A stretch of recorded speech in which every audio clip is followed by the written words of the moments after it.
السلام عليكم ورحمة الله وبركاته.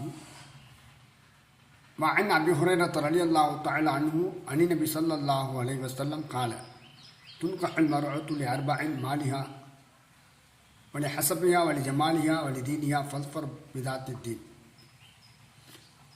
அபி ஹுரைரா ரலியல்லாஹு தஆலா அன்ஹு அவர்கள் அறிவிக்கிறார்கள், 4 விஷயங்களுக்காக பெண் மனம் முடிக்கப்படுகிறாள். அவனுடைய செல்வ வளத்திற்காக, அவனுடைய குடும்ப பாரம்பரியத்திற்காக, அவனுடைய அழகுக்காக, அவனுடைய மார்க்கப்பட்டிற்காக. நீ மார்க்கப்பட்டுடைய பெண்ணையே தேர்ந்தெடுத்து கொள்ளும், உமக்கு நலமும் சோபனமும் உண்டாகட்டும் என்று பெருமானா ஸல்லல்லாஹு அலைஹி வஸல்லம் அவர்கள் கூறியதாக இந்த ஹதீஸ் முஸ்லிமில் பதிவு செய்யப்பட்டிருக்கிறது. மேலும் ஒரு ஹதீஸில் அப்துல்லா இப்னு அம்ர் ரலியல்லாஹு தஆலா அன்ஹு அவர்கள் அறிவிக்கிறார்கள், பெண்கள் அவர்களின் அழகுக்காக மட்டும் திருமணம் முடிக்காதீர்கள். காரணம், அவர்களுடைய அழகு அவர்களை அழித்துவிடக்கூடும். பெண்களை அவர்களின் செல்வ வளத்திற்காக மட்டும் திருமணம் முடிக்காதீர்கள்.